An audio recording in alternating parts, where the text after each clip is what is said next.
કાર્યક્રમ યોજાઈ ગયો। કેબિનેટ મંત્રી કનુ દેસાઈની અધ્યક્ષતામાં આયોજિત આ કાર્યક્રમમાં ભાજપના 52 ઉમેદવારોએ જનસેવાના શપથ લેવડાવ્યા હતા।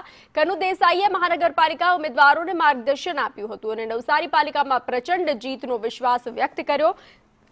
તેઓએ વિપક્ષ પર નિશાનો સાધતા જણાવ્યું કે વિપક્ષને ચૂંટણી લડવા ઉમેદવાર પણ મળતા નથી, જ્યારે અમારા 52 ઉમેદવાર જનતાના આશીર્વાદ સાથે મેદાનમાં ઉતર્યા છે। स्वराज्यની ચૂંટણી એક મિની વિધાનસભા ઇલેક્શન કહેવાય એવું છે અને આ ઇલેક્શનમાં આપણા દેશના યશસ્વી વડાપ્રધાન અને ગુજરાતના પૂર્વ મુખ્યમંત્રી માનનીય મોદીજીએ જે વિકાસની રાજનીતિ શરૂ કરી હતી અને એ વિકાસની રાજનીતિને જે સમર્થન પ્રાપ્ત થયું છે એટલે લોકોની સુખાકારી માટે આ વખતે ભારતીય જનતા પાર્ટીએ બધી મહાનગરપાલિકાઓ માટે એક સંકલ્પ પત્ર બધા ઉમેદવારો માટે જાહેર કર્યો છે। તો અમદાવાદમાં